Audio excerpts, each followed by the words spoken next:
What's up, guys? This is Theo here, coming to you live with another coding tutorial. In this video, we're on Introduction to JavaScript on CodeCademy, and this will be part 9. So let's go down here and click on JavaScript, and let's go into the lesson we are on, which is going to be more on control flow in JavaScript.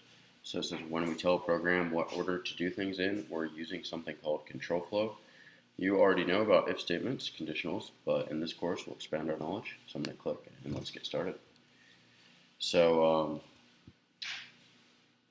let's reset our code. It says write an if-else statement inside the isEven function. It should return true if the number it receives is evenly divisible by 2. Otherwise it should return false. So we'll say if number, what is it going to be? If number divisible by 2, modulus. Number modulus 2, so if there's no remainder, is 0,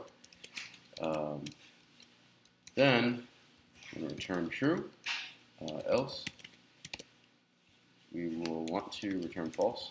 So let's try out our code. Looks like it worked.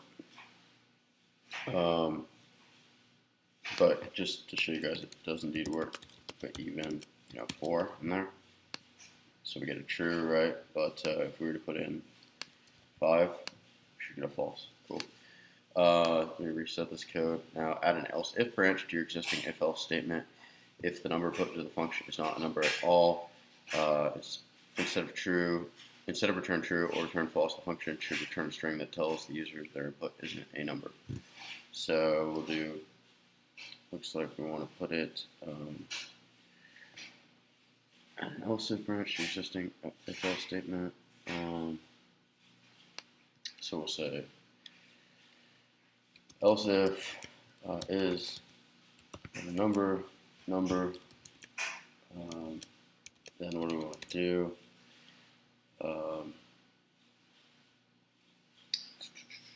We will just return not a number. So then we can put in string is not a number. Run this. We get not a number. Cool. Otherwise, you can see we can still put in our input like 4, and we get true. Cool. So that's just a method on the string class, or a string prototype rather, for JavaScript. That allows you to check if it's not a number. So what does it say? Create a for or while loop in the editor. Do anything you like.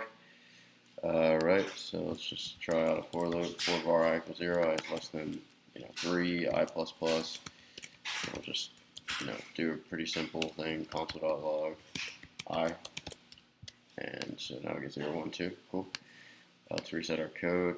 Undo, reset, and take a look at the code in the editor. Can you see how the switch statement works? So basically a switch statement is almost like a conditional, but it takes in what the condition we're going to switch on, in this case lunch. So this is going to evaluate to a string, so we're looking at the switch. And then after, this is sort of the function body in a way, these braces, or not braces, I guess braces, the curly braces, and then inside of it has cases, right? So it's like, if lunch is equal to sandwich, then do this, and then after you always have to remember to break, or else it'll fall through to all of these other cases below, under which it matches, and then we can write a default case. So if it doesn't match any of these, it'll run this condition. So like we're going to put in pie, and so we should expect to see pie is not a meal. Cool. So let's try it out for ourselves. Let's reset the code. And what we want to do, our switch statement needs a case for yellow. Okay, so let's add our case for yellow. We're going to say case yellow. Okay, and it's going to take a colon, and we're going to add our break just so I don't forget. And what we want to put in here is we want to say we want to back that up real quick, and we just want to console.log yellow is mellow. I don't know. And now let's try it out. Yellow is mellow. Cool. Cool. Let's go in here, reset our code, add the default block at the bottom of the switch statement to run the code a few times with different inputs. So we want a default case, so we'll say default, and this console.log, you have entered the default case, and let's break. So say we were to put, I don't know, purple in here, should default to this because it hasn't matched any of these cases, so it's fallen through to reach the default case. Alright, let's reset our code, and we've given you the empty skeleton of a switch statement. Complete the existing case, then add at least one additional case and a default behavior. So add your question here. So we can say case, what is your favorite color? Console.log green. Then we're going to add one more case. Say they want to ask, what is your age? And our case would be, I'm 23. And let's break. Let me take these back a sec. And we'll also have our default case, which will be when is your birthday? And then to that we will say, or sorry, we don't. The default, if they don't have any of those in there, we'll just console.log no question asked, no question available in the list that you asked, and then we'll just break out of that. So let's try out. Add your question here. So we'll say, what is your age? 23. Cool. So our switch statement indeed works. Let's move on and let's reset it. So it says create your own switch statement in the editor. It can do anything you like. Make sure to include at least 3 cases in a default. So we're going to sort of just do what they did. We can say var, I don't know, age. It's going to be a prompt, and we can just prompt the user, how old are you? And now we can switch on the age. And what we want to do here is we're going to write out our cases. We're going to say case 23, console.log, you are my age, and break, and let me clean that up, and take these back a little bit, and cool, and then we will create a couple more cases, case 50, console.log, you are getting old. I don't know, I'm just kidding, but let's break. It's getting a little messy here, but you are getting old. Let's see if I can take that back. Cool. And let's create one more case. Case 100, console.log. You are now triple digits. I don't know. And let's break, and let's create a default case. Default console.log. Sorry, we do not know how old you are. And let's break, and let's try out our switch statement. How old are you? I'm 23. Sorry, we do not know how old you are. Why is that the case? I think it's because it takes that as a string, so we're getting a string back. So let me do this. We can do age equals number. We can coerce it to a number. Let me try this one more time. How old are you? 23. You are my age. So in case you don't understand what I did there, this prompt is always going to give back a string. Just a little caveat there. So what I did is I took it and I explicitly coerced it to a number. So that's, now it'll run our cases. If you didn't want to do that, you could just change these to strings. But I wanted to do it with numbers. So cool. How old are you? 50. You're getting old. Cool. And let's reset the code. And it's just a review. 9. And sort of, yeah, just what we did. Let's submit our code. Put 23 again. Now we're going to look at logical operators. I'm going to reset this code. So you have a few.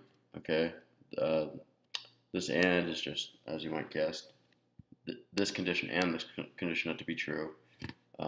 This is the or, this condition or condition. This negates it, so it says this would evaluate to one of these has to be true. So if this is true or this is true, or this is true or this is false, it's going to be the opposite of whatever you get, what Boolean you get from these two sort of logic. Say when submit the code, hold on, let me see. There's a problem with your syntax. What is it saying?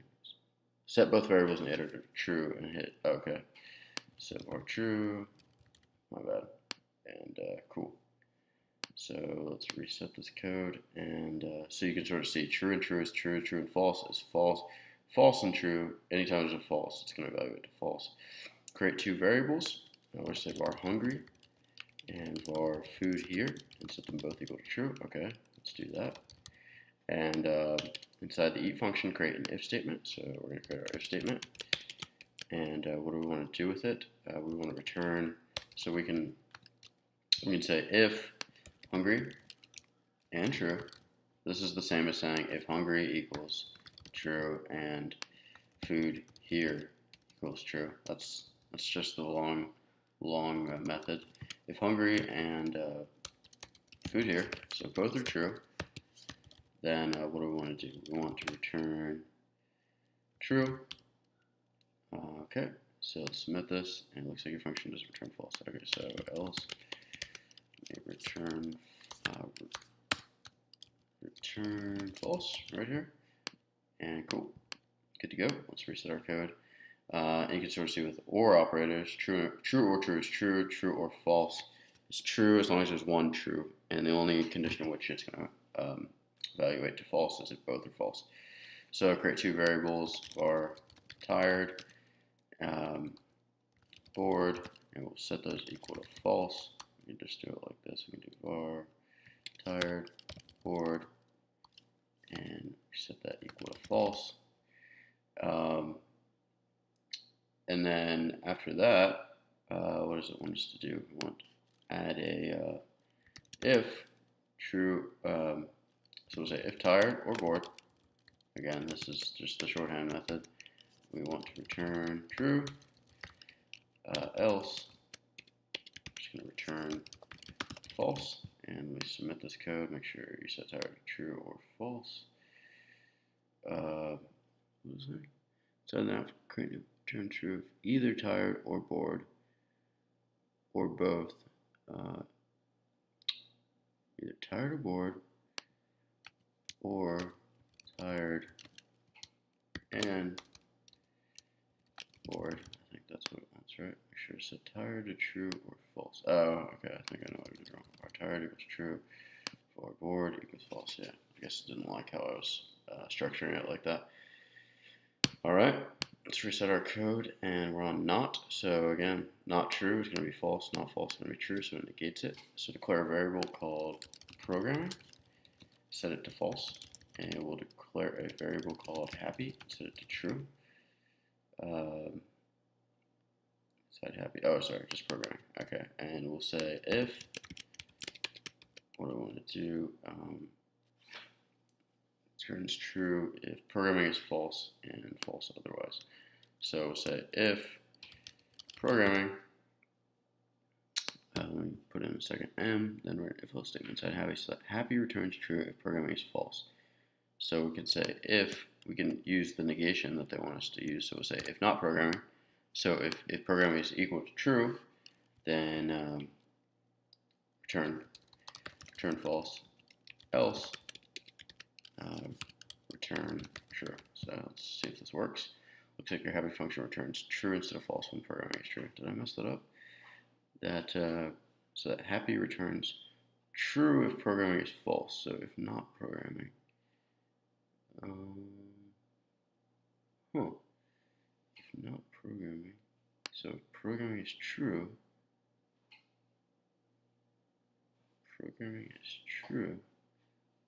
that's kind of weird. If programming, okay, I guess I'm not really sure. I guess maybe it's testing it with other conditions behind the scenes, but you would think if you had this right here, negation of programming because it's already false, and it would be true. So if true, return false, and if not true, return true. But whatever. So let's move on. Let's reset our code, and so this is what we learned about control flow syntax, switch statement, and logical operators, and the not.